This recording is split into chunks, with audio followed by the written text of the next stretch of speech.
Boas tardes a todos. Vamos dar início a mais uma sessão do nosso seminário, desta vez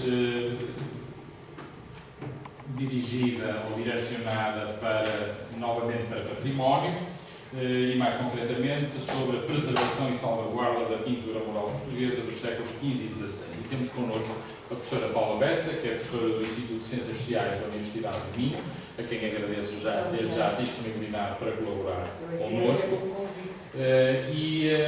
Enfim, para mim é um bocadinho difícil esta apresentação, nos conhecemos há muitos anos, somos colegas de curso, damos muitíssimo bem desde essa altura. Lembraria apenas que a professora Paula Bessa, desde muito cedo, começou a interessar-se pela história da arte especificamente e tem vindo a desenvolver uma carreira de especialização no âmbito precisamente da pintura mural. Aliás, não vai gostar que eu diga isto, mas é no nosso país uma das pioneiras do estudo e da descoberta deste tipo de património que se julgava praticamente inexistente em Portugal. Como terão oportunidade de ver, estamos muito longe disso. Poderão ver o resumo da apresentação e vamos seguir um esquema normal, ou seja, uma hora e pouco de apresentação e depois estabelecer-se ao diálogo de acordo com o que tiverem interesse em esclarecer, em juntar, em perguntar. Mais uma vez, muito obrigado. Eu é que agradeço o convite e espero que seja útil para todos que vieram assistir. Ora, o nosso tema então, preservação dos pinturas murais dos séculos XV e XVI, dos séculos XV e XVI, mas na verdade a pintura mural continuam a fazer-se posteriormente, no século XVII, XVIII e até no século XIX, seguindo técnicas diversas, algumas que existem há muito tempo, que já existiam no século XV e XVI, e outras mais desenvolvidas posteriormente e avançadas posteriormente. Os problemas de pintura mural são extremamente importantes, porque não temos dúvidas em relação à sua autenticidade e à sua proveniência. Quando vamos a um museu, encontramos peças que muitas vezes são extremamente difíceis de estudar, de investigar, de conhecer e de compreender, porque na verdade não sabemos de onde vieram, nem que trajeto fizeram até chegarem àquele museu e até chegarem aos nossos olhos, até serem examinadas e investigadas por nós. E esse é um problema tremendo. No caso da pintura mural, que é a pintura feita sobre os muros, obviamente, se a pintura foi feita no século XV e está lá, pois está lá desde o século XV. E isso é uma mais-valia extraordinária. A primeira questão para que eu queria chamar a atenção é a seguinte. Talvez pudéssemos apagar um bocadinho a luz para se ver melhor as imagens.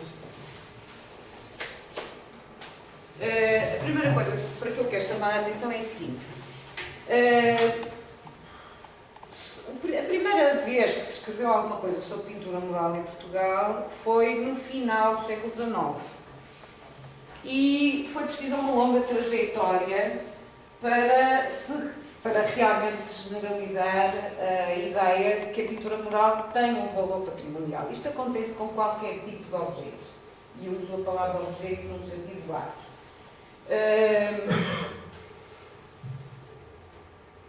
Para que um determinado objeto seja investido de valor patrimonial, é preciso que ele seja estudado, investigado e compreendido. E só quando se chega à conclusão que ele é antigo, ou autêntico, ou tem características importantes, ou pelo valor histórico que se lhe reconhece porque diz coisas sobre o tempo em que foi realizado, é que então se investe esse objeto de valor patrimonial. É por isso que nós muitas vezes temos nos museus objetos que, quando foram criados, jamais se imaginaria que fossem parar uma instituição de preservação desse caráter. Qual foi a história da constituição da pintura mural como património cultural? Eu trouxe aqui um elenco de bibliografia que está praticamente quase toda. Numa primeira fase, eu destaco ali alguns nomes, portanto, o primeiro trabalho de Augusto Simões. Depois há um contributo importantíssimo, que é o contributo dado por Virgílio Correia, que era professor de História da Arte da Universidade de Coimbra, e que depois de uma viagem longa que fez por Itália, onde viu imensos frescos, veio para Portugal a pensar, e em Portugal não há frescos? Haverá? E foi procurá-los. Foi procurar, inventariou, estudou, era uma pessoa com um olhar de historiador de arte extremamente bem afinado e, portanto, praticamente todos os comentários que fez e de integração das pinturas murais nas correntes artísticas são super certeiros e praticamente se concorda com tudo o que ele disse sobre essa matéria. Claro que ele foi procurar e inventariou um conjunto razoável de casos de pinturas murais. Mesmo assim, o corpo de pinturas murais que estudou era relativamente reduzido e, portanto, as hipóteses de história comparativa também eram relativamente reduzidas. Salienta-se depois o nome de Manuel Monteiro, que a partir de Braga faz uma investigação sobre o que havia aqui na região à volta de Braga, no contexto da Arquidiocese de Braga. Outro nome importante é o Alfredo Guimarães, o diretor do Museu Alberto Sampaio, que faz uma investigação sobre os frescos que existiam na cidade, e havia muitos, particularmente no convento de São Francisco, e nas paróquias das várias freguesias do Conselho de Guimarães, por sinal tem muitas, e na altura ainda tinha mais, e destaco também 2 boletins da Direção-Geral dos Edifícios e Monumentos Nacionais, que foram dedicados a esta temática e em que se publicaram não só o elenco do corpo de pinturas murais que se conhecia, mas também comentários sobre elas e o resultado dos primeiros restauros de pintura mural feitos pela Direção-Geral dos Edifícios e Monumentos Nacionais, sendo que essa instituição mandou vir um restaurador italiano, Cecconi Principe, para vir formar restauradores portugueses. Claro que os restauros são os restauros da época, não é? Com muitos, do nosso ponto de vista, as coisas não se fazem agora assim, como tudo é datado, nada que, do meu ponto de vista, nada do que é humano é absoluto. O absoluto está no outro lado. E, portanto, tudo é fruto das suas circunstâncias e do seu tempo. Há uma segunda fase de incremento da consciência do valor patrimonial da pintura mural que eu creio que poderíamos iniciar com este fenómeno, que é o seguinte. No seio do Instituto José Figueiredo, que está na origem do atual Instituto de Restauro e Conservação, criaram-se as chamadas Brigadas de Pintura Mural dos anos 70, um nome, aliás, muito elucidativo da época em que surgiram. Ou seja, dentro do Instituto José Figueiredo, constituíam-se equipas que iam para o terreno inventariar e tomar as primeiras ações de preservação de pinturas murais. E ainda encontramos pinturas murais que só tiveram intervenção das Brigadas de Pintura Mural. Outro momento marcante é a primeira tese de mestrado sobre pintura mural, que é de Teresa Cabrita Fernandes, que faz um levantamento muito mais extenso do que os que existiam até então. E nos anos 90, no final dos anos 90, em 99, 2 teses de mestrado, Luís Urbano Afonso e de Catarina Valença Gonçalves. Tudo isto, todos estes títulos que eu destaquei, evidentemente enquadrados por muitos estudos de caso. E há aqui um investigador alentejano, que é Luís Banca, que fez muito mais do que estudos de caso, fez estudos de conjunto muito importantes para o contexto alentejano. E depois temos aqui uma terceira fase, que eu acho que é mesmo a terceira fase, que se inicia com este trabalho de Joaquim Inácio Caetano. Este Joaquim Inácio Caetano é um caso bastante singular, porque se trata de um restaurador. E um restaurador, na verdade, tem muitas vezes muitas vantagens em relação ao historiador da arte, porque o restaurador tem um contacto íntimo e prolongado com a pintura mural, portanto, em que intervém. Ou seja, observa-a milimetricamente. Enquanto que um historiador de arte vai ver, fotografa, vai N vezes, eu sei lá, eu fui muitas vezes, repetidamente, 5, 6, 7 vezes ao mesmo sítio, mas não é como o trabalho de um restaurador que está um mês em entrevista de uma pintura, centímetros quadrados a centímetros quadrados, a limpar, a observar todos os detalhes, não é a mesma coisa. E Joaquim Inácio Caetano chamou a atenção para uma questão absolutamente relevante, que era a seguinte. Nos restauros da Gemino, aquilo que se conservava eram fundamentalmente as cenas figurativas. Todos os motivos de enquadramento, enfim, não é, mesmo quando se conservavam, não eram considerados de especial relevância. Ora, o que é que Joaquim Inácio Caetano conclui na sua análise e na sua investigação sobre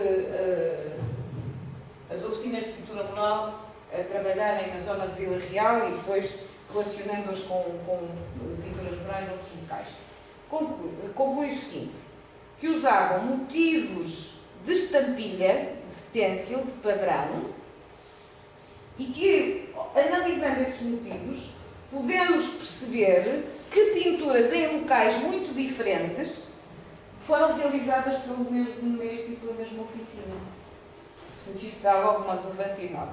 Mas, para além disso, os motivos de enquadramento das cenas figurativas são eles próprios parte integrante do programa. Portanto, não podem ser desprezados de modo algum. Porque são eles porque a pintura mural estabelece uma relação da cena figurativa com um muro. Ora, um muro é uma coisa vasta, não é? Portanto, geralmente a pintura mural organiza-se com um nível de rodapé, depois um registro principal e motivos de enquadramento. Ou seja, tudo isto é relevante. E, finalmente, depois deste livro do Joaquim Inácio Caetano, vão realizar-se já no século XXI estas são as primeiras teses de doutoramento, do Luís Urbano Afonso, minha e da Catarina Valença Gonçalves, e, entretanto, o próprio Joaquim Inácio Caetano fez a sua tese de doutoramento sobre exatamente os motivos de padrão existentes na pintura mural. E isto abriu perspectivas incríveis. Quando eu estava, só para terem uma noção, quando fiz o doutoramento, cingi-me a uma região, o norte de Portugal, porque eu queria fazer investigação documental, que era uma parte que eu achava que falhava, que era preciso fazer investigação documental para tentar compreender vários aspectos que não era possível esclarecer baseando-nos apenas na análise das obras. O historiador de arte trabalha, para o historiador de arte, a primeira fonte primária é a obra de arte. Mas é preciso mais do que isso. E como eu queria fazer investigação documental, cingi-me a uma região, o norte do Douro.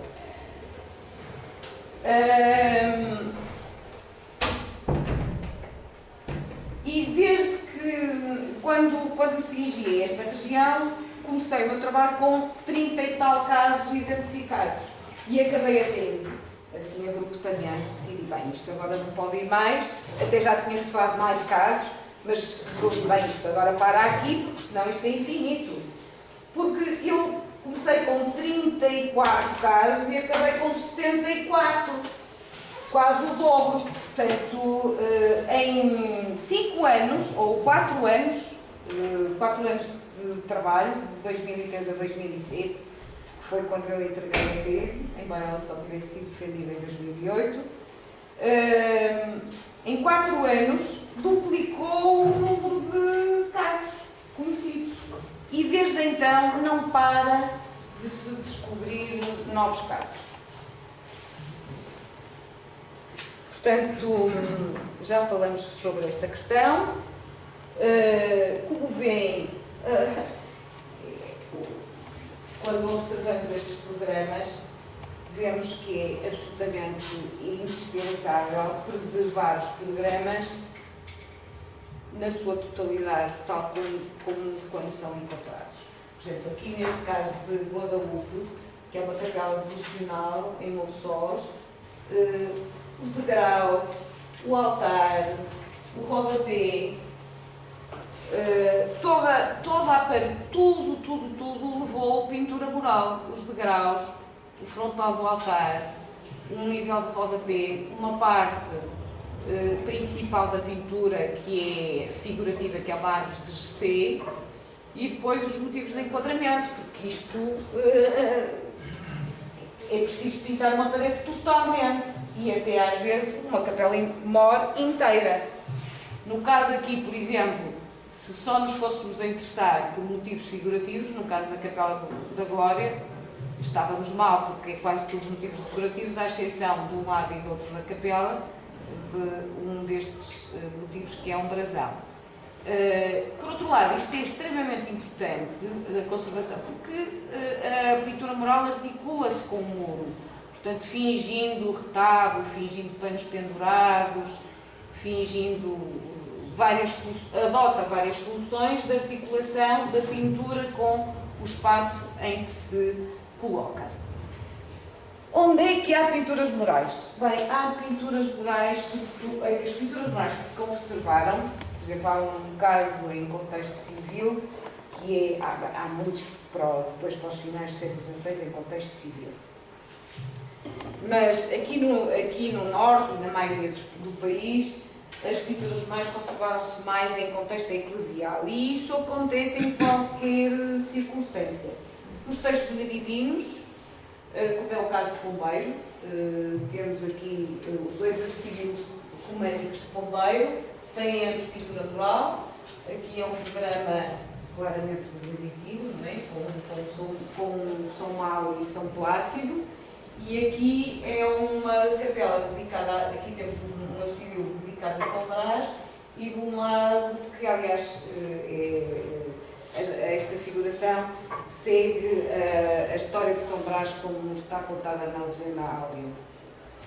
Portanto, aqui vêm os devotos de São Brás oferecer as suas dádivas, e deste lado estão as feras que vivem mansamente à volta de São Brás, o unicórnio, a pantera, o leopardo, o camelo. Vêm aqui as pintas do leopardo, o preto da pantera, as bossas do camelo, a girafa, enfim. Ora bem, eu resolvi, estão aqui elencadas uma série de fontes documentais que eu usei na minha investigação, porque, e é disso que eu vou falar a seguir, onde a pintura mural é mais frequente é em igrejas paroquiais. E hoje, quando chegamos a essas igrejas paroquiais, o que é que vemos? Vemos igrejas paroquiais empobrecidas, e as próprias paróquias também empobrecidas, com uma população residual, envelhecida, empobrecida, e então começou a gerar-se, no meio da história da arte, a ideia de que estas pinturas murais eram pinturas murais de fraco gosto, correspondiam com uma disponibilidade de meios reduzida, e eu achava que aquilo não estava bem pensado, porque há imensas pinturas murais que integram brasões. Ora, se integram brasões, e muitos eram claramente de famílias nobres, esta linha de argumento não estaria muito bem. E, portanto, comecei a fazer a minha pesquisa, e até comecei, por sugestão do professor José Marques, comecei por ler tomos, que é uma grande maçada. O que é que são os tomos? Os tomos são registros de propriedade. Ora, todas as igrejas paroquiais tinham propriedades, sobretudo propriedades familiares, mas não só. Por exemplo, na igreja de Santa Leotária de Montenegro tinha várias casas, tinha casas para armazenar os dízimos, tinha imensa coisa. E são páginas e páginas, variando consoante o caso da igreja paroquial em causa, são múltiplas páginas de registros de propriedades. E estamos uma ideia do valor económico de que se revestia ser-se beneficiado com o título de abade de uma igreja paroquial, ou ser-se padroeiro de uma igreja paroquial. Para investigar quem são os padroeiros de uma igreja paroquial, temos uma fonte absolutamente adequada, que são os censuais, não é? Ciclicamente são feitos censuais, e eu estudei sobretudo os censuais de Dom Diogo de Sousa e posteriores, seguindo as pisadas, mais uma vez, do professor José Marques, que estudou os censuais de Dom Fernando da Guerra. Depois, outra questão que me interessava muito é o seguinte: os censuais dizem-nos quem é que detém o direito padroado, quer dizer, para cada igreja paroquial, quem é que tem o direito de nomear o abade que vai ser responsável pelos serviços religiosos. Às vezes dizem quem é o abade e às vezes dizem quanto é que pagava de visitação. Depois, há como é que vamos saber quem eram os clérigos que estavam ao serviço de cada igreja paroquial no momento de fazer as pinturas murais? Isto interessava-me, pois há pinturas murais. Se o abade é responsável pela capela-mor, se é ele que tem, ou o abade ou o padroeiro são os responsáveis por pagar o que quer que seja necessário na capela-mor, construção, manutenção, pinturas. Interessa-me saber quem são os padroeiros e interessa-me saber quem são os abades. Onde é que se vai ver quem são os abades? Ou quando os arcebispos de Braga, por exemplo, eram residentes, estavam na sua, por exemplo, em Braga, no Palácio Arcebispal.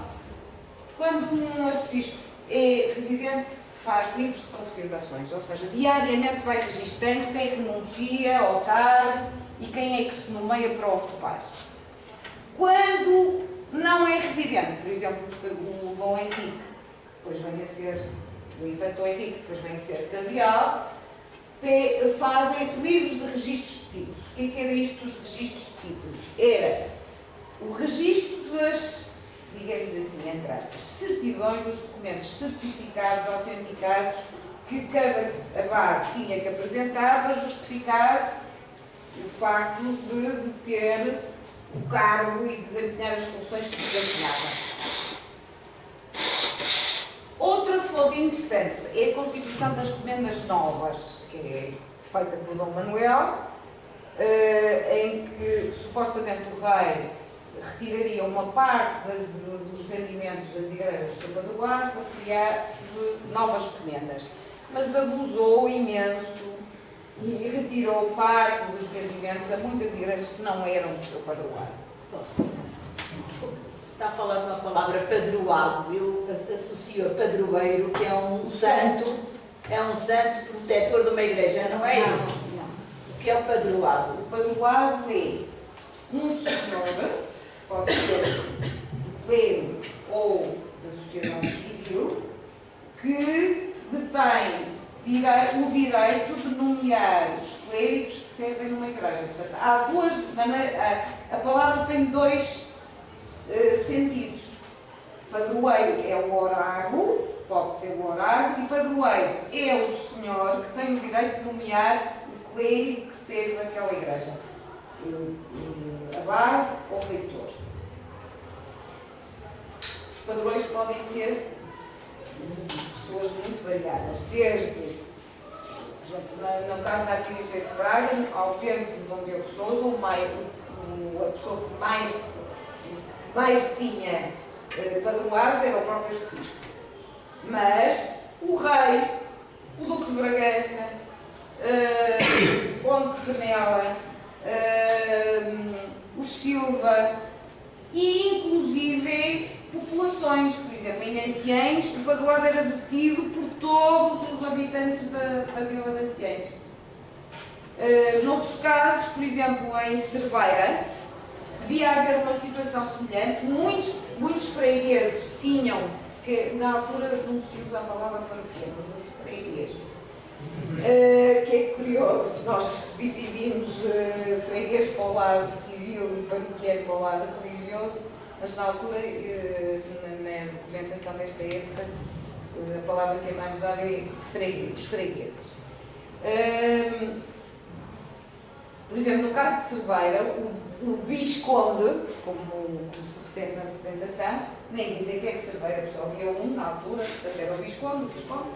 O Visconde compra os direitos de padroado a várias pessoas, a vários fregueses de Rubiães, São Pedro de Rubiães, que é onde fica a quinta que inspira o romance do Arlindo Ribeiro. Portanto, vários paroquianos tinham o direito, já não era a comunidade inteira, eram várias pessoas particulares e ele vai comprando porque o direito de padroado era uma coisa extremamente importante. Porque o padroeiro tinha um poder relevante ao ser ele que cabia nomear o rei. Ainda para mais falou em pagamento de visitações. Sim. O que é isso? Pronto. Os bispos e arcebispos tinham a obrigação de visitar pessoalmente ou por interposta pessoa, podia ser pessoalmente, porque às vezes não faziam por interposta pessoa. Já vamos ver isso a seguir. Estamos montes de informação muito importante. E por acaso aquilo que eu para que estou a chamar a atenção são as constituições sinodais, bispos e arcebispos que unem os sínodos do caminho das suas e a cleresia das suas seis e das suas dioceses e arquidioceses para definir regras de funcionamento e essas constituições, daí resultando as constituições sinodais que nos dão imensa informação utilíssima.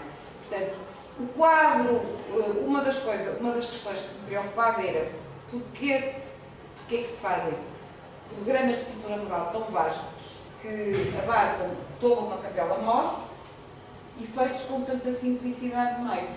O que é que havia aqui? Havia aqui uma urgência de dignificar um espaço o mais depressa possível, o melhor possível, mas com muita rapidez. Porquê? Então era porque havia algum problema e, de facto, havia imensos problemas também.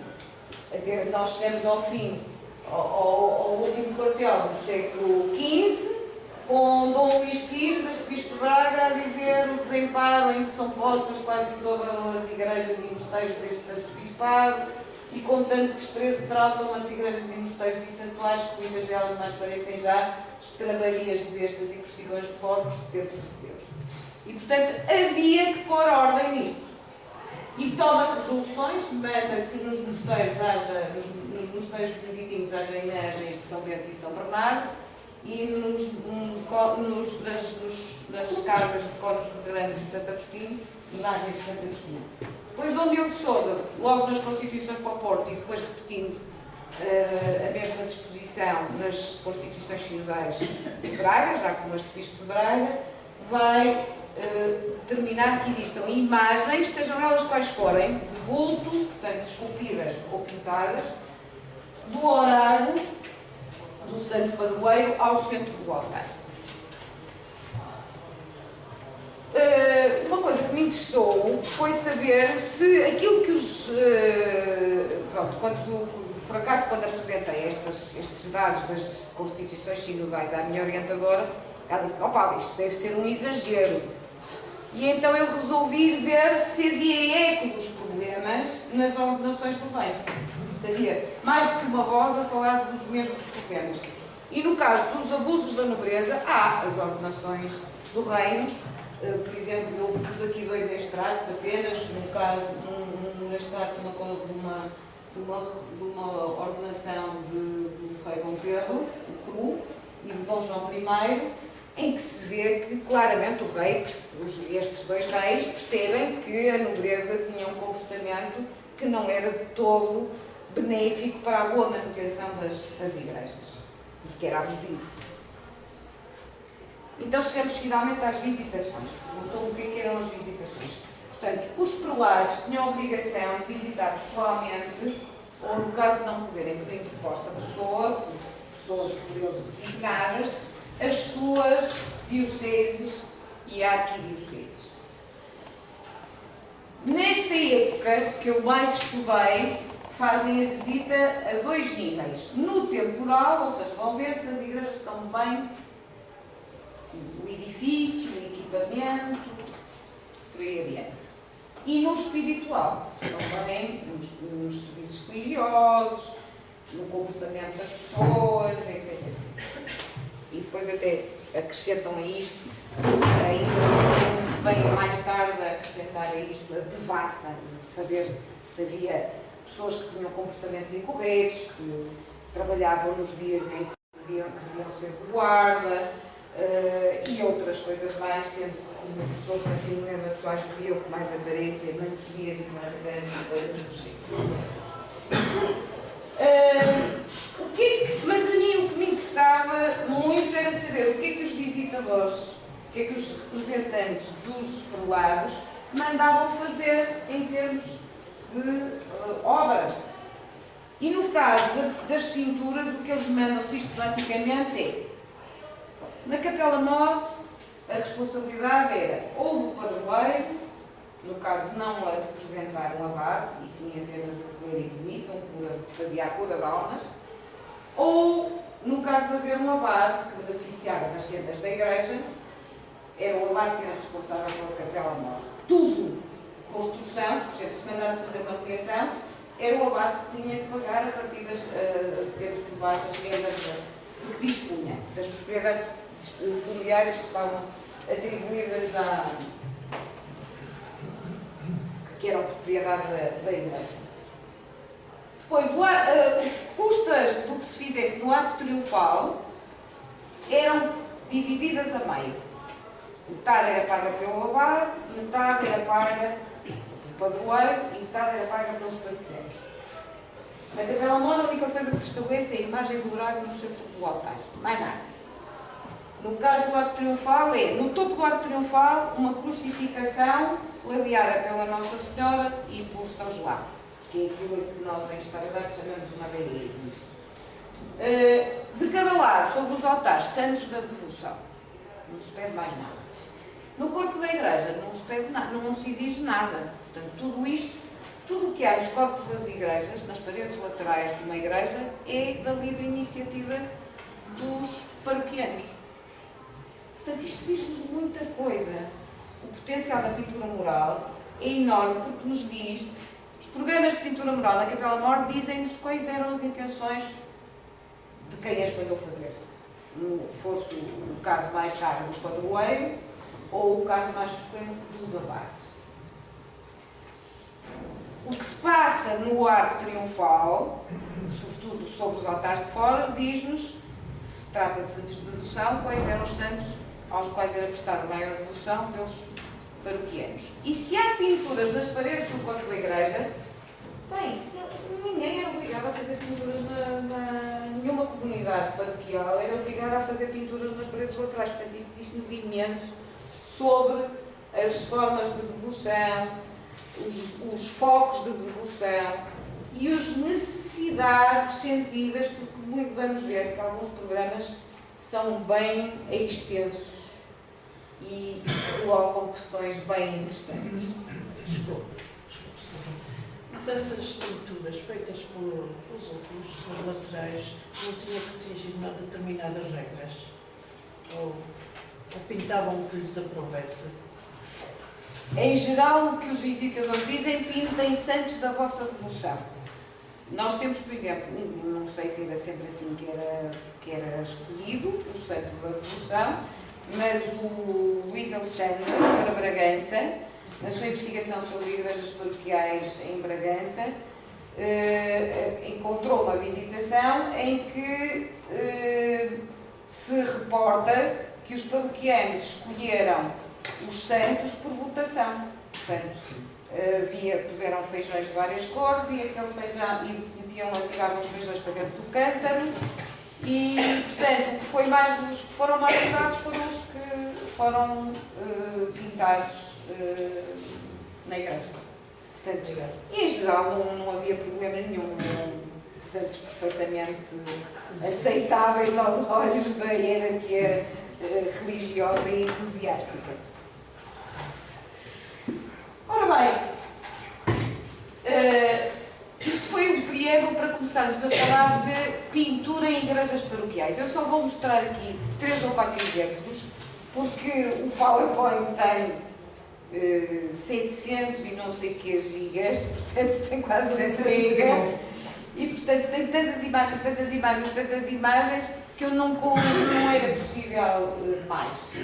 Aqui, esta é uma igreja do Padroado do Mosteiro Beneditino de Pombeira, em Vila Marim, em Vila Real. Tem 2 programas sobrepostos, tem este programa mais antigo, como era do padroado do mosteiro beneditino, portanto temos o Horário, que é Santa Marinha, ladeado por São Bento e São Bernardo, como mandava o Dom Luís Pires. Temos aqui um Marazão, que eu acho que é do Dom João de Melo, abade do Pombeiro, e depois mais tarde o filho do Dom João de Melo, que também vem a ser abade de Pombeiro, que é Dom António de Melo, vai fazer um segundo programa que tem evidência ali em cima, no topo, portanto um programa sobreposto, e um programa extremamente interessante aqui dos lados, em que se finge uma porta de uma sacristia que não existe e vem a entrar um sacristão com as galhetas para o ofício da Eucaristia. E deste lado uma outra porta fingida. Portanto, é um programa ilusionístico, de caráter ilusionístico, e que fixava para sempre aquele momento da consagração eucarística, não é? E do que a rodeia. E aqui o brasão vê-se bastante melhor, não é? É um brasão de Sampaio e Melo, coisa que eu, matéria da qual eu não sou especialista, não é? Aeróbica, mas que tive que estudar por causa destas pinturas. Este é um outro caso, a Igreja de São Martinho na Cova, também do padroado do Mosteiro de Pombeiro, em Felgueiras, portanto, no Vila Real. Este programa corresponde ao primeiro programa Vila Marim, portanto é feito pela mesma oficina, tem imensas características comuns. São Martinho na Cova, portanto cá vemos a representação do Horário ao centro, já se dispensou a representação de São Bento e de São Bernardo. Mas aqui em São Mamede de Vila Verde foi uma igreja que esteve destelhada durante quase 100 anos e, portanto, perdeu imensa cor.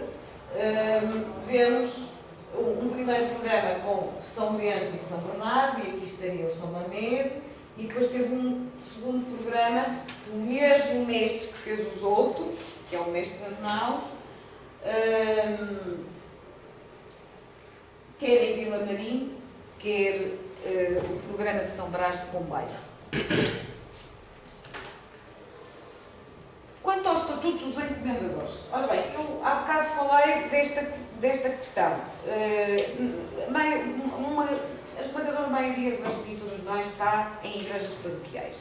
As igrejas paroquiais não estavam desprovidas de propriedade. Tinham propriedades, umas mais, outras menos, mas propriedade significativa que foram recebendo, aliás, para instituir uma igreja paroquial, já a partir de certa época era necessário dotá-la de meios para a sua manutenção e para a manutenção do abade.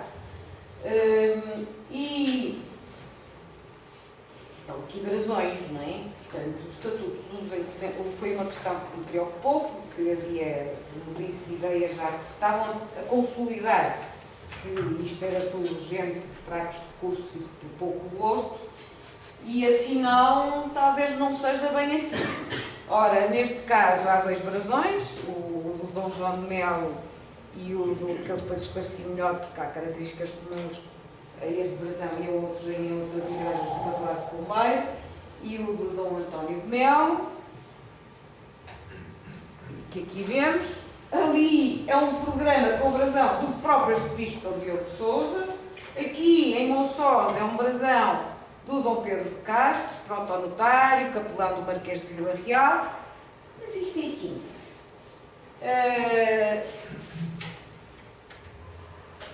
Aqui temos duas inscrições, uma que refere a Dom Fernando Menezes Coutinho. Quem é este Dom Fernando Menezes Coutinho? Era filho do Conde de Penela e abade de Santa Leocádia de Montenegro. A igreja de Santa Leocádia de Montenegro, Tejo de Chaves, é um sítio meio ermo, com uma população envelhecida, empobrecido.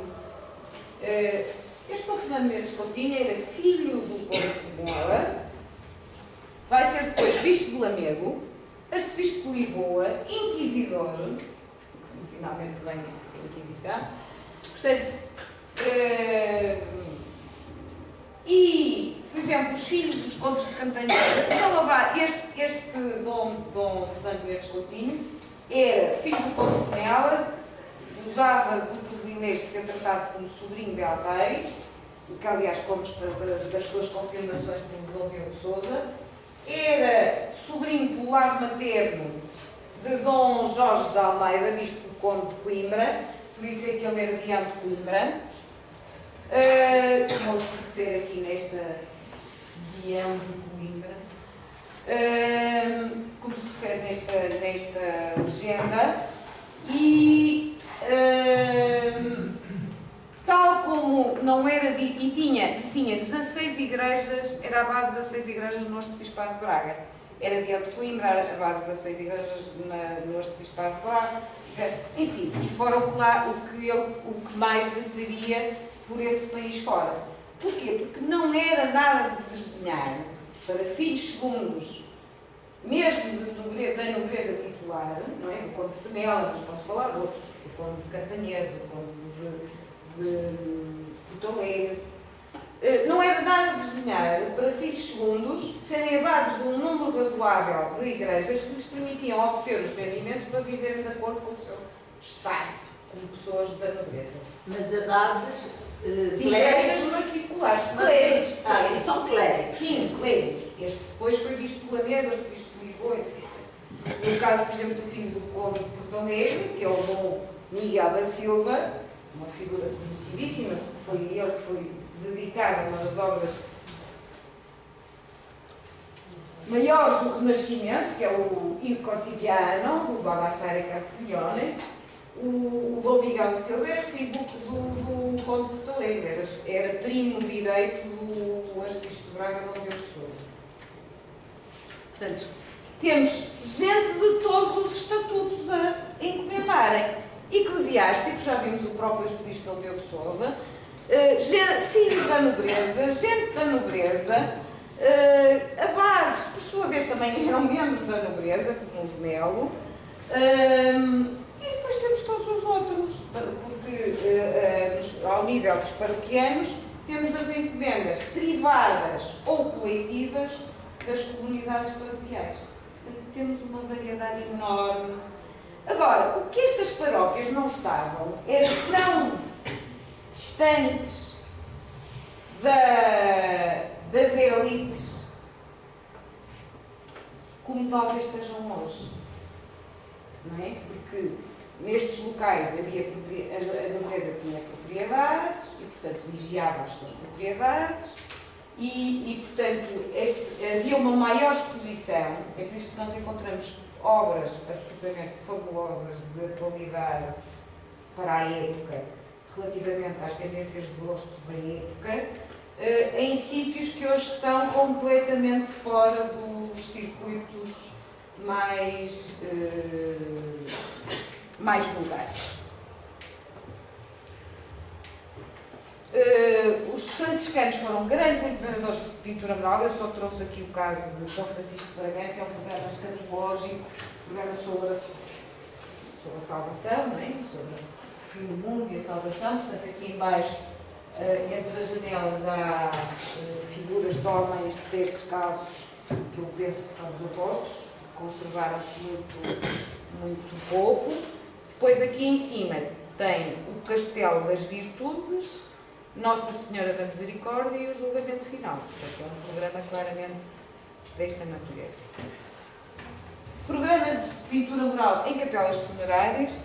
Eu penso que esta capela funerária tem este brasão, que se refere a um brasão de alma. E o primeiro programa, estão a ver dois programas sobrepostos. Portanto, aqui estão a ver a linha de superposição do que vou. Este programa tem umas pernas gigantescas, com o saiano, uma perna, outra perna, o saiano. É um São Cristóvão, que é um programa super adequado para uma capela funerária. Porque é um santo encarregue de proteger os viajantes, não é? Que se espera que proteja os viajantes, a quem se espera que proteja os viajantes e também proteja os viajantes nessa viagem, por excelência, que é a viagem para o outro mundo. Depois, o programa seguinte é um programa já mais de caráter devocional, que foi feito pelos administradores da capela funerária. Geralmente instituía-se um morgadico em situações destas, Não tenho evidência documental estou a pôr hipóteses, não tenho evidência documental para o que estou a dizer. É melhor não dizer. Capelas funerárias, olha, aqui por acaso tem que ir organizar, porque a inscrição longa no túmulo conta-nos muita coisa sobre este senhor. Isto é uma capela funerária anexa à Igreja de São Dinis de Vila Real, que era em primitiva paroquial, que era do padroado do Mosteiro Beneditino de Pombeiro, e aqui está o túmulo de João Teixeira Macedo, portador das lendas do rei Dom Afonso V em Trás-os-Montes, que aliás participou na Batalha de Toro, como diz na inscrição, e instituiu este morgadio, e tem aqui uma pintura. A capela é dedicada a São Brás, portanto ali no centro tem o São Brás, rodeado de outros santos, e tem uma estrutura, a pintura tem uma estrutura retabular. Imita uma estrutura retabular. Esta é uma pintura bastante mais antiga, também num contexto de capela funerária, não é uma capela isenta, também é um marco sólido, aqui estava o túmulo, e aqui temos um tema também apropriadíssimo para uma situação funerária, que é o São Miguel, apesar das almas. Portanto, este é o túmulo de Luís Yanes da Madureira, que serviu Dom Fernando da Guerra, arcebispo de Braga. Muita pintura em capelas devocionais, portanto, como é o caso destes exemplos todos. Vila Nova de Cerveira, Capela de São Roque, Santa Luzia, em Leirinho, Torre de Bom Porvo. Este é um caso muito interessante, porque a capela foi destruída e foi construída uma nova. Portanto, aquele registro da representação da Santa Luzia já está investido de uma sacralidade que não permitiu que fosse destruído. Portanto, conservaram este bocado de parede com a pintura da Santa Luzia, puseram-lhe o telhadinho e construíram uma capela maior ao lado, porque a capela inicial era demasiado pequena. Aqui temos um caso que é uma pintura absolutamente de uma qualidade espantosa, já maneirista, portanto já de um período mais tardio do século XVI, em Vilar de Perdizes, que é a capela de Nossa Senhora das Neves, em que se vê exatamente o milagre da Nossa Senhora das Neves, não é? Mas se quiserem eu conto a história. E aqui uma capela devocional enorme, que é de Nossa Senhora da Ribeira, em Quintanilha, Bragança, portanto mesmo junto da fronteira.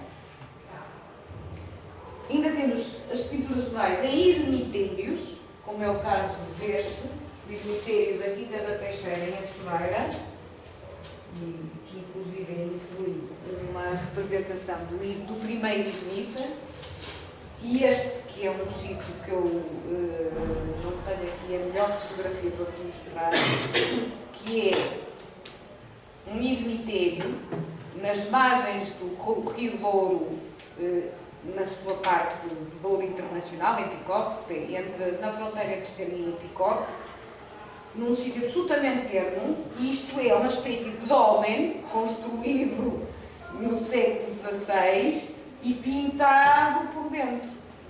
Portanto, a laje de cima tem um céu estrelado, depois tem aqui o Santo Antão, depois tem o São Pedro e o Coração da Virgem. Quer dizer, é uma coisa absolutamente inaudita, uma paisagem magnífica, e uma coisa que foi estudada pela professora Lúcia Cardoso Rosas. E depois temos um caso muito interessante, que são as pinturas murais em capelas corais, ou seja, capelas que são edificadas e criadas com a intenção de serem uma alternativa à ida à igreja paroquial. Portanto, isto no século XVI é uma coisa que acontece com bastante frequência, que aumentou, depois houve a crise, portanto sabem que houve uma crise demográfica no século XIV, peste negra. Esta crise demorou a vencer. Chegados ao século XVI, a população está em expansão e começam a aparecer novos povoados, muitas vezes distantes da igreja paroquial.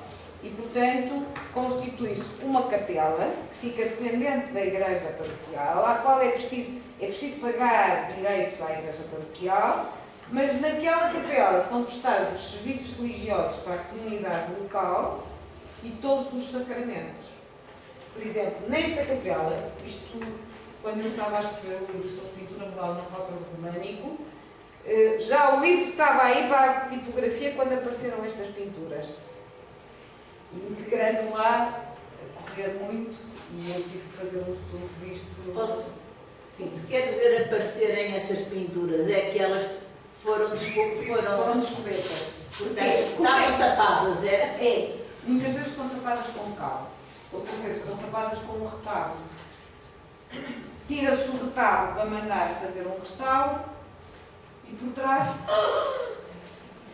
aparece a pintura mural. Olha, e aqui tem uma inscrição interessante que é: esta obra mandou fazer Jorge Dias em era de 1500 e esta maneira de escrever foi um quebra-cabeças para os escribas da arte. Nós esperaríamos ver a numeração romana em maiúsculas como nas epígrafes, mas na escrita cursiva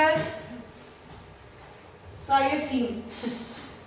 Em era de 1525 anos, por sua devoção à honra de Santa Comba. O que é que acontece? Desta época há aqui a batismal, aqui nesta capela, portanto, e depois disto articulado com várias fontes escritas que eu usei, tudo me leva a crer que isto era uma capela curada, ou seja, uma capela com cura de almas, que prestava os serviços religiosos, os sacramentos, mas que foi criada pelo esforço de uma pessoa que liderou o movimento, que foi este Jorge Dias, provavelmente Dias, não é? A Bíblia por haver, não sei. E este é outro caso, que é a igreja de Veigas, perto de Bragança, que também ainda hoje não tem estatuto de igreja paroquial, mas que tem todos os serviços religiosos, todos os sacramentos, etc, etc. Pronto, o que é que a pintura mural permite? Permite percebermos que correntes de gosto, permite montes de coisas. De certa forma, quando uma pessoa analisa as pinturas murais, exatamente porque elas estão no seu contexto original, de certa forma mergulha naquela sociedade que as produziu. Mas, do ponto de vista da história da arte, podemos perceber que correntes de gosto é que as pinturas se inserem, quais foram as fontes que influenciaram o gosto das pinturas e da forma como foram realizadas, que produções as influenciaram, que tipos de materiais estrangeiros é que foram usados, e podemos inclusive identificar esta situação, não só mestres e oficinas de pintura mural, mas também que eles executavam pinturas sobre madeira. Aqui há alguns exemplos, por exemplo, pintura claramente de gosto gótico, nestes três casos, a de Ganha, Azinhoso e Valadares Baião. Manuel, por exemplo, esta porta, esta porta e o seu enquadramento são claramente ao gosto manuelino. Aqui temos já a influência do Renascimento e até do maneirismo. Neste tipo de elementos temos claramente os pendurados de armaria, temos claramente o gosto renascentista. Aqui a assinatura do mestre Moraes numa tábua lançata, que eu creio que será por influência do Francesco da Cremona, que estava a trabalhar para o Dom Miguel da Silva aqui em São João da Foz. Mas nas santas vemos um tratamento já ao gosto maneirista, e aqui temos o caso do mestre Tristão Coelho, que trabalha na zona de Chaves, e veem as semelhanças entre a postura, o vestuário, etc., deste fresco e desta pintura a óleo que se encontra no Menai, que é de cerca de 1550. Correntes de gosto e fontes de influência, muita influência da gravura, da azulejaria, dos trabalhos em couro. Por exemplo, este motivo da azulejaria também é um motivo das cozeduras em couro, portanto, dos guadamecis. motivos de laçarias que tanto encontramos na pintura mural, aqui, como encontramos na azulejaria, como encontramos num magnífico teto da Igreja de Santa Maria Maior em Roma, encomenda do Papa Alexandre VI Borgia. Portanto, esta gente não andava assim muito desfasada. Estavam bem a par do que era moda. Estes seres híbridos segurando brasões, que vemos na iluminura, que também vemos nas obras de João de Castilho, de arquitetura e escultura arquitetónica. Eu vou passar isto rápido, não sei se já ultrapassei a hora, não? Pendurados de armaria, por exemplo, nas constituições do infante Dom Henrique, na altura ainda não era cardeal, para Braga, em 1534, e depois temos um caso que é verdadeiramente espantoso, que é este projeto de decoração de fachada do Hans Holbein. Isto é um desenho aguarelado, que foi executado. Existem descrições do efeito que isto causou. Por exemplo, um dos efeitos incómodos é que no rodapé vem aqui uma luta de cães e, pelos vistos, os cães que passavam na rua começavam a ladrar aos cães pintados na parede, tão real que aquela pintura parecia. Ora bem, há de ter havido uma fonte, ou das duas uma, ou em Portugal se conhecia esta obra, o que eu que talvez não seja a explicação mais provável, ou então nesta obra usam-se fontes que em Portugal também se usaram. Vejam as semelhanças. Por exemplo, estes seres híbridos e estes seres híbridos. Vejam aqui até esta curva pela flor e aqui também. Não é? A luta de cães. Este mesmo mestre que realizou estas pinturas, que é mestre Arnaus, em folha dela faz também as lutas de cães. Aqui não há uma coincidência no desenho, mas há uma coincidência na temática. Um livro que teve grande circulação em Portugal foi a Crónica de Nuremberg e, portanto, eu creio que isto inspirou a forma como se desenhou e pintou a árvore de Gessé em Monçós, Vila Real. Não há qualquer dúvida de que há uma transposição desta gravura de Dürer para esta pintura mural, em Bravães, da encomenda do arcebispo de Braga, Dom Diogo de Sousa. E o mesmo aqui, também em Bravães. Estão a ver aqui a Madalena desesperada com as mãos erguidas. Na gravura de Dürer, o São João que segura a Virgem. Portanto, isto claramente há influência de Dürer nesta pintura. E aqui o Nicodemos, embora a pintura só se conservasse parcialmente. Existem paralelos também com pintura retabular. Por exemplo, há aqui este motivo. Aqui está o rato. Este motivo destas flores espinhosas parece muito semelhante com o motivo deste retábulo de Santiago no Museu de Aveiro. Estes motivos da Damascado, também muito semelhantes com estes do retábulo do Salvador. Esta argumentação não é minha, é do Joaquim Inácio Caetano. A pintura mural revela-nos também quais as soluções os pintores inventavam para articular a pintura e a parte figurativa da pintura com a parte decorativa e de enquadramento na parede. Portanto, temos uma variedade enorme de soluções, panos fingidos, portas fingidas, um retábulo fingido, é uma solução muito vulgar, a solução do retábulo fingido, com pendurados aqui dos lados de panos de honra, panos de damasco. Aqui, eu creio que o que se finge é uma janela. E, portanto, como veem que atrás dos santos, portanto, aqui isto é a igreja de Santo Isidoro de Canaveses, aqui estava o Santo Isidoro, de um lado Nossa Senhora, do outro lado Santa Catarina, Nossa Senhora com o menino, Santa Catarina de Alexandria. Atrás há um muro e para lá vê-se uma paisagem. Portanto, é como se houvesse ali uma janela que deixa ver uma paisagem sacra, não é uma sacra conversazione, mas quase. E isto, na verdade, uma luminosidade à Capela Mor que o granito não daria. Programas de pintura mural, programas didáticos e que acompanham momentos do calendário litúrgico, quer em Capelas Mor, por exemplo, um programa dedicado à infância, que vinha muito a propósito por altura do Advento e do Natal. Temos aqui a visitação, a adoração dos pastores, o Menino Jesus no templo. Isto até está, a ordem está um bocadinho trocada, não é?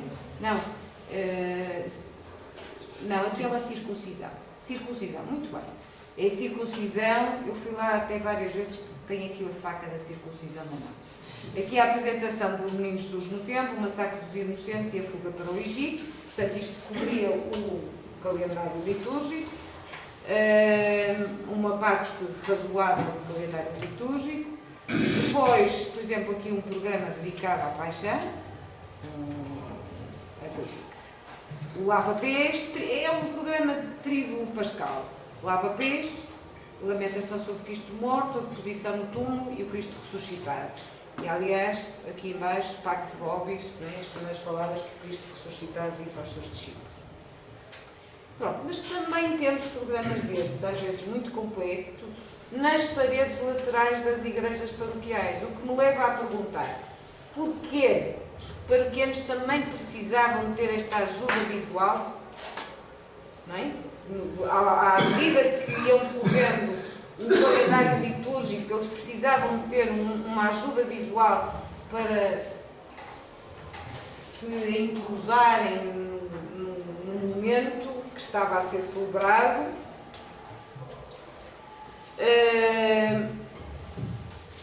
E há vários, e às vezes muitíssimo completos, como acontece aqui na nave da Igreja de Nossa Senhora de Brasileira Doutor Seca, em que tem um programa dedicado à infância, à paixão, para além de programas mais de caráter outro, porque tem o São Cristóvão, tem o Santo Amaro, o São Mauro, o Santo Amaro, que é conhecido em Portugal. Portanto, é um programa, as paredes estão cheias de pintura.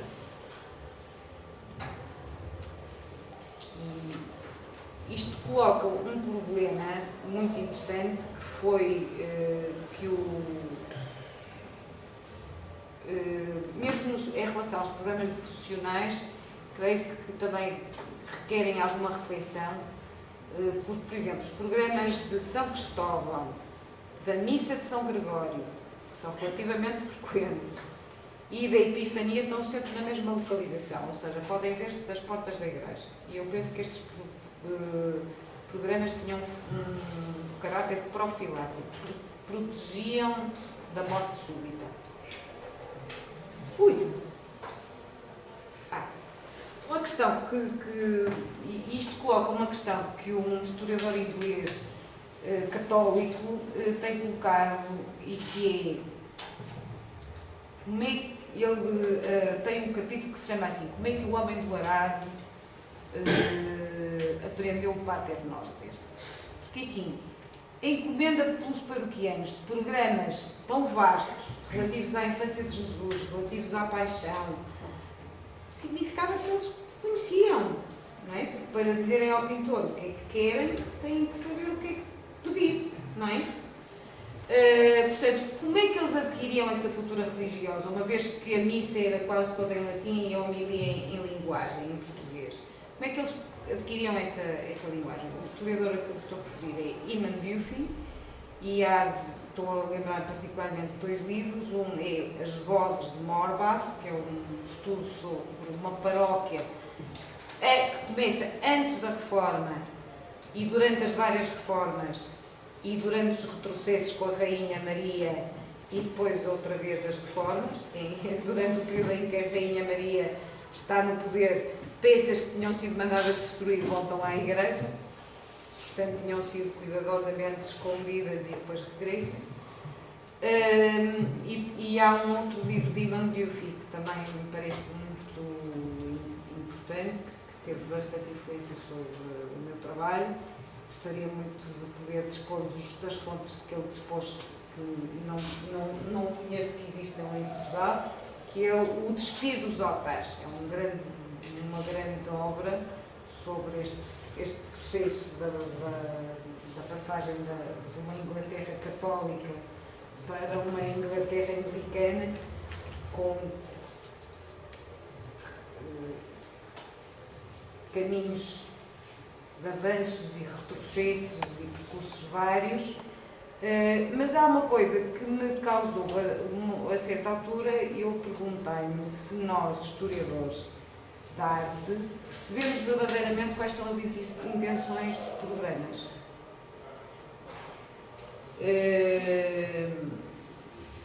E já nem sei muito bem como é que comecei a pensar nisso.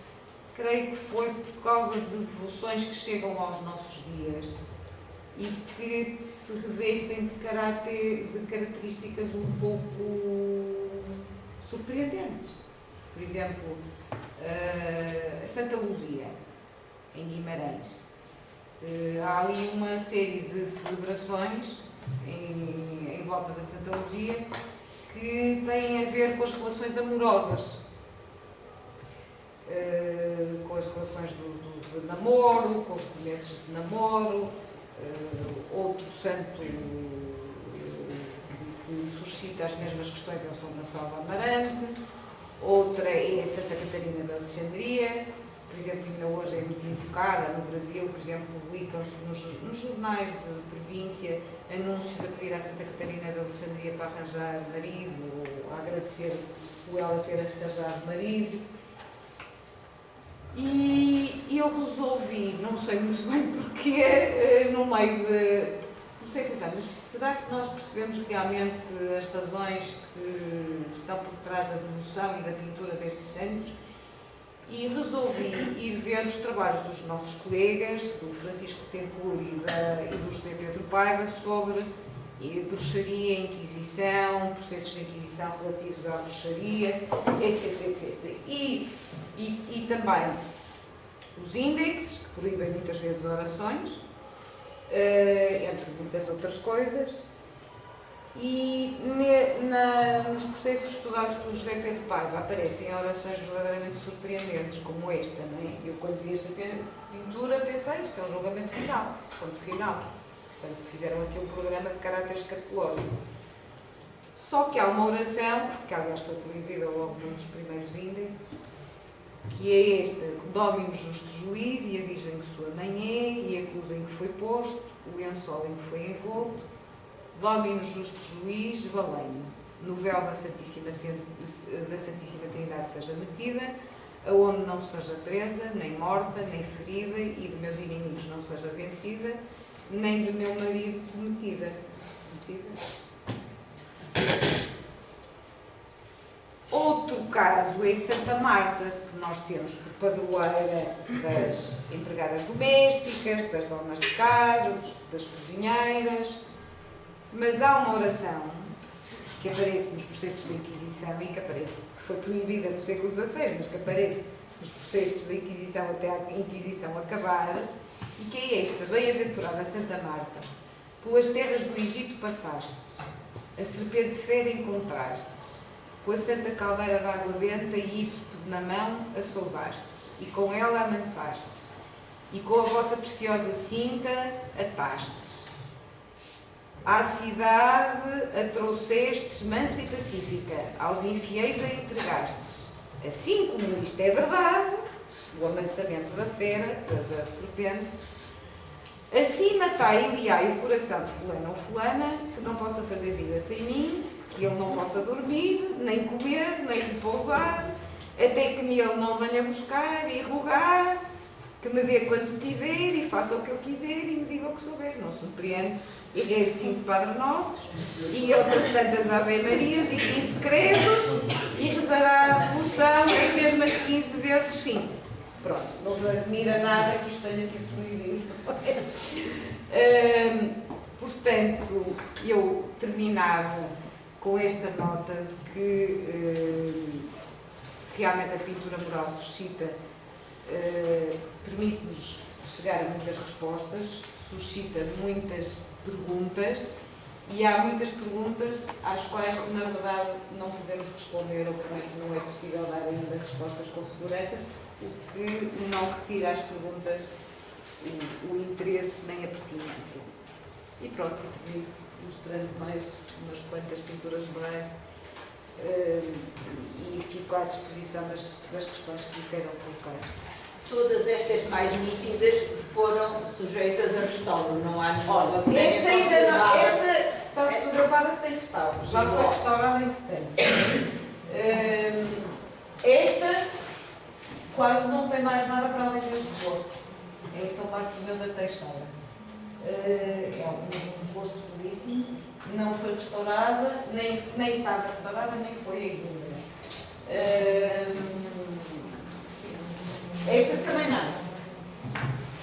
Esta também não, que é em Sanjures. Atrás dos retábulos devem ficar mais conservadas do que se forem cobertas de... Não, com cal também se conservam bem. Também. E depois é fácil retirar a cal e... claro, restauradas com uma leitura muito se forem bem restauradas. Está restauradas absolutamente desastrosos. É possível não haver restauro, haver um restauro desastroso. Um restauro desastroso é uma destruição. Mas há aqui muitas que não foram ainda restauradas. Algumas sim, outras não.